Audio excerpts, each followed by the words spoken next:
Então, dando prosseguimento a essa temática do olhar, né? E colocando, primeiro a gente tratou do silêncio, da questão poética. Daqui a pouco, isso mesmo, daqui a uns 5 minutos, hoje eu comecei um pouco mais cedo, pegar mais sol, vai dar entrando no ar sobre os músicos. A gente versou um pouco na semana passada sobre a escuta, e dessa escuta ali alguns equívocos, né? Até aproveito e faço algumas erratas aqui. Eu confundi Beethoven com Mozart. Sei tudo de música, pô. Aí eu confundi um pouco do Beethoven com Mozart. Até faço esses esclarecimentos lá no escrito. Mas no mais, dá para seguir e pautar. A questão dos silêncios, a questão dessa força, essa questão de uma musicalidade que alguns percebem com muita intensidade. E a musicalidade que alguns nascem trazendo sons à frente do seu tempo. E hoje nós vamos falar um pouco desse olhar, né? Essa perspectiva do olhar que tenta dialogar com esse feminino, que olhar é esse, mas que a gente sempre está trazendo nessa marcação muito paralela, tangenciada, a gente não está indo ao ponto, né? Então a gente está versando mesmo, conversando, versando, dançando, fazendo movimentos de tô te vendo, mas você não me olha, tô te olhando, mas não tô enxergando. E é um pouco disso que nós vamos trazer, o olhar. E a evocação do olhar também nos remete ao que eu vou demarcar como sendo um adentrar o feminino. Então, eu vou olhar para a outra direção, mentira. Eu vou me posicionar por trás das câmeras, momentaneamente, por um tempo, a câmera vai ficar aberta, fazendo esse olhar, que é também a tentativa de olhar que eu vou remeter, e já já a gente tenta conversar um pouco sobre esse ver. Mentira, sobre esse olhar.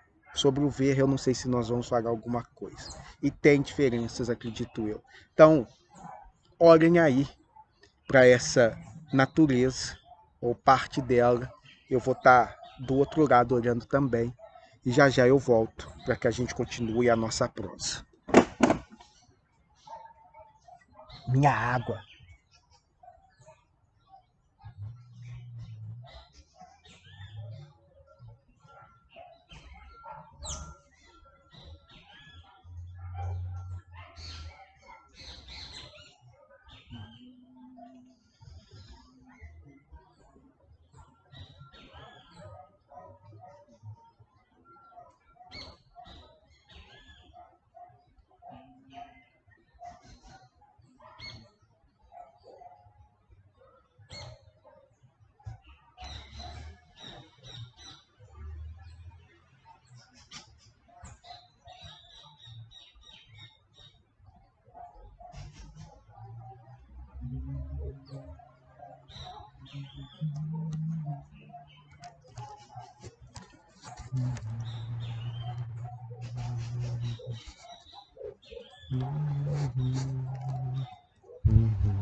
Bom, espero que vocês tenham ficado por aí, não tenham corrido, fugido, ido embora. E não sei, eu sou um cineasta sensacional, eu com a câmera na mão, vocês não têm noção, uma câmera na mão, uma ideia na cabeça, eu sou o próprio Glauber Rocha. Eu não sei se vocês conseguiram ver quase um pôr do sol, porque foi o movimento que eu fiz para ficar atrás da câmera tentando ver na mesma direção que vocês, mas logo eles me enquadraram o sol fazendo esse seu processo de se pôr. E a prosa vai passar muito por essa questão do sol, da luz, do ver, do perceber. Então eu tentei mostrar para vocês o sol e espero que vocês tenham conseguido vê-lo. E vendo o sol, espero que vocês tenham conseguido ver essa paisagem que aqui se encontra. E a conversa que nós vamos ter é justamente sobre isso, sobre o que a gente vê.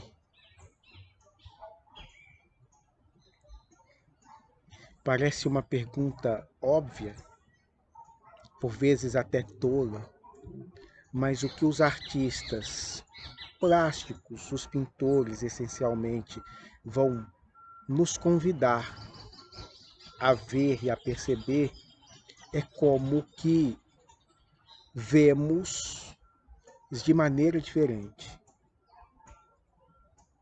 E aí, dentro dessa mesma perspectiva, dentro dessa mesma leitura, os caras nos convidam, e essa reflexão talvez só pode ser feita a posteriori, eles nos mostram as suas correntes, os movimentos que eles fizeram parte, e como que, de uma certa maneira, essa corrente dialoga com a perspectiva desse paradigma. Paradigma que, entendido bem no modelo daquele famoso moço chamado Thomas Kuhn. Thomas Kuhn, epistemólogo, que vai discorrer muito também sobre a história da ciência, como a ciência é feita, e ele fala então desse conceito de paradigma, que tem a ideia de um modelo, uma forma de ver, uma forma de conceber, uma forma de estruturação do que a gente denomina real. E aí temos toda uma série de teoria, uma série de fatos, uma série de evidências que são encaixados dentro desse paradigma, ou dentro dessa perspectiva, ou dentro dessa forma de conceber o mundo. E tem algumas outras pessoas que estão tentando nos mostrar alguns fatos, algumas evidências que quebram essa noção tida como perfeita, tida como fechada, tida como quase que intransponível para alguns. E os movimentos artísticos, a cada geração, ou a cada movimento, para ser mais preciso, faz esse embate, desconstruindo um paradigma anterior para fundar um novo, por vezes alicerçado naquele no qual o precedente tinha também se oposto. Ficou confuso, mas a ideia é a dialética. Um movimento mesmo em espiral, em que eu tenho uma afirmação, uma negação, uma síntese, e aí a partir dessa síntese, uma nova afirmação, uma outra negação, e nós vamos fazendo esses movimentos. E parte desses movimentos, muitas vezes, são feitos até mesmo por caras que vêm, eu vou dizer, desconstruir o que eles mesmos criaram, ou, estou aqui utilizando o martelo nietzschiano, ou o cinzel dos escultores, de reconfigurar as suas ideias precedentes. Poxa vida, daqui a pouco isso tudo vai fazer um pouco mais de sentido, prometo para vocês. E tudo isso, ainda que pareça estar destoante, nós estamos falando ainda do olhar.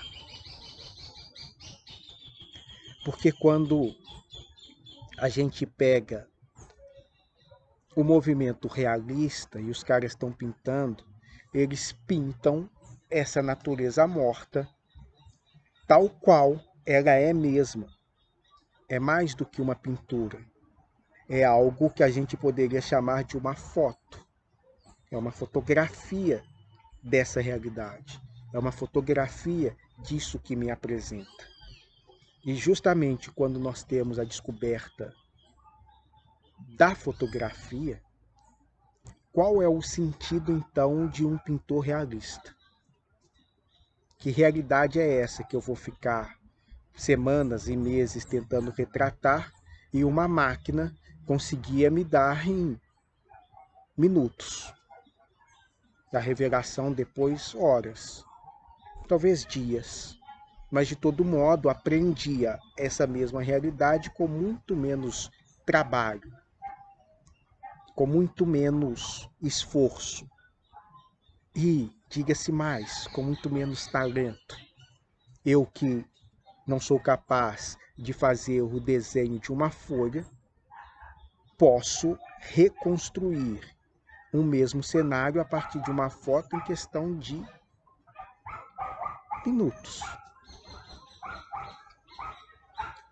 Para onde vão os artistas? Qual é o sentido da arte?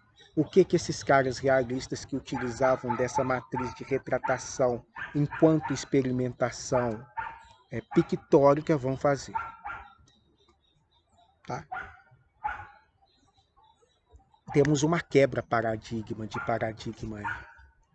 E próximo a essa quebra de paradigma, tem uns caras quase que nos dizendo, olha, isso que a princípio vocês estão chamando de realidade,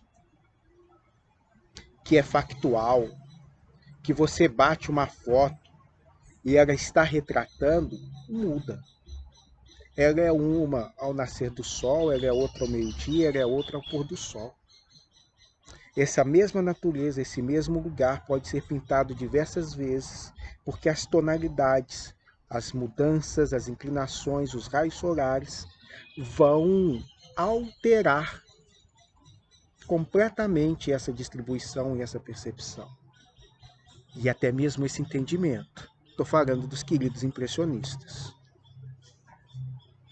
que num primeiro movimento estão ali fazendo um contraponto a uma corrente realista e estão voltando a um contato à natureza como o arcadismo, muitos deles poetas e iluministas e até mesmo árcades. Então eles retomam esse movimento, acrescentando algumas pinceladas naquilo que talvez tenha sido uma exacerbação da racionalidade, que era necessária enquanto quebra, ruptura, ao modelo altamente baseado em crenças, em crendices, em fantasias de uma teologia medieval que não precisa de eu ficar muito explicando, em que eles então vão fazer ali algumas pontuações, trazendo cenários, recomposições mais técnicas, mais elegantes, mais apropriadas. E depois, num outro momento, nesse agora que a gente está aqui situando como impressionista, eles vêm trazer esse algo do subjetivo, esse algo do interno, que não pode faltar nesse elemento da pintura. O que de mim migra para dentro da tela. O que de mim vai naquilo que eu estou vendo e observando.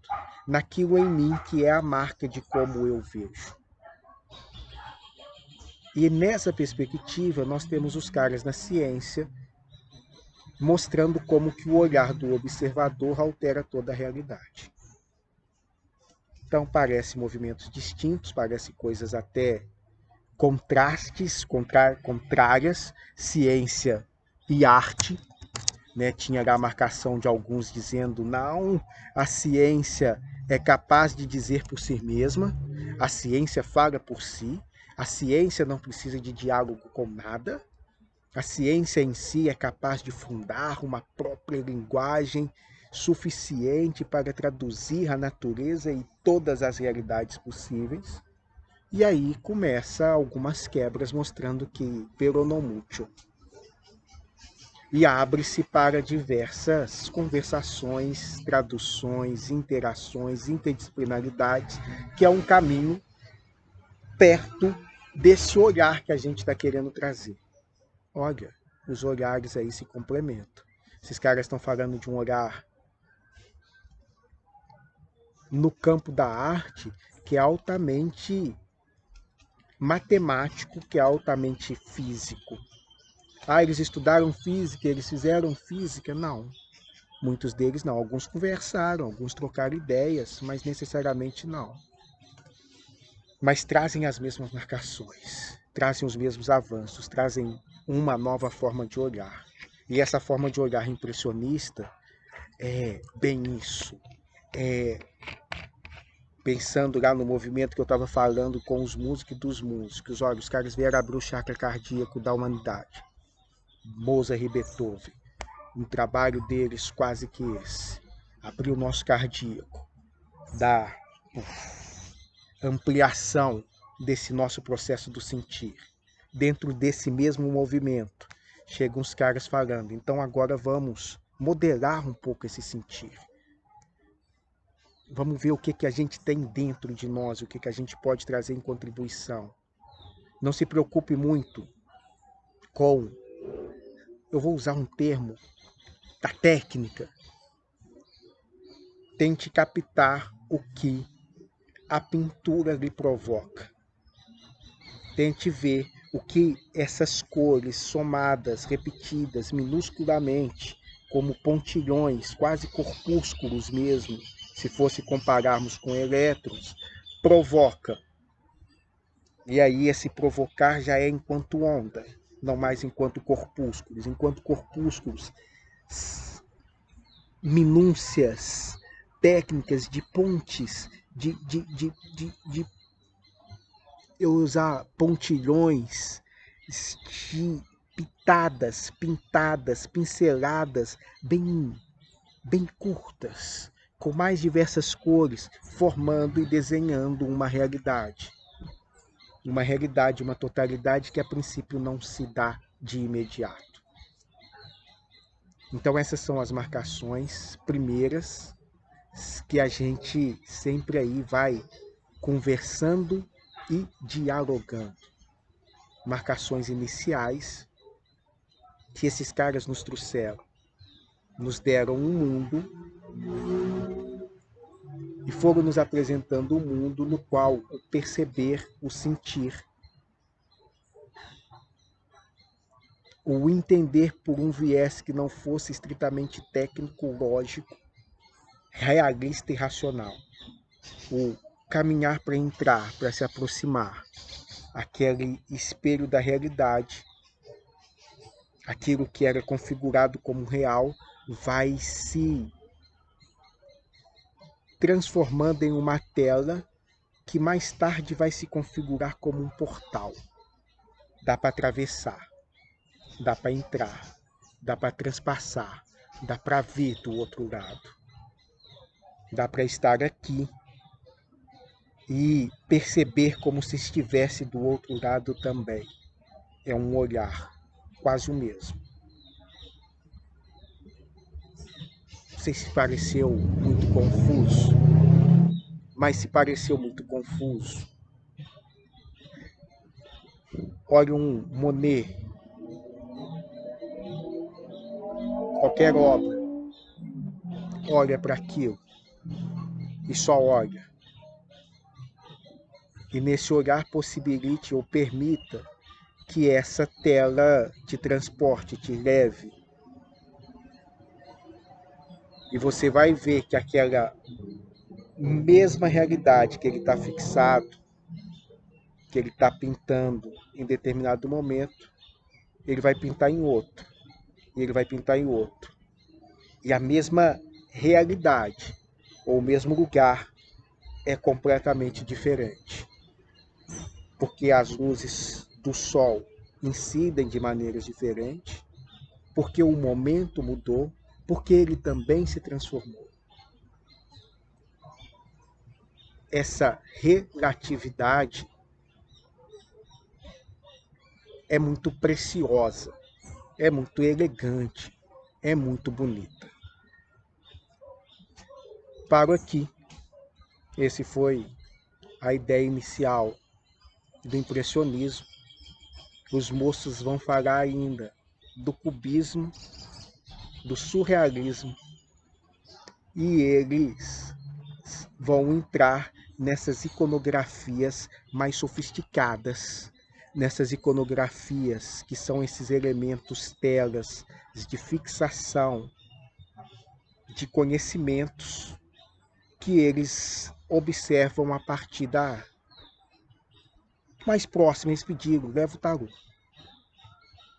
Leve o tarô. Então estou aqui com ele e vamos ver o que eles vão trazer para nós e conosco a partir dessas iconografias. Mesmo esquema do anterior, fica aí.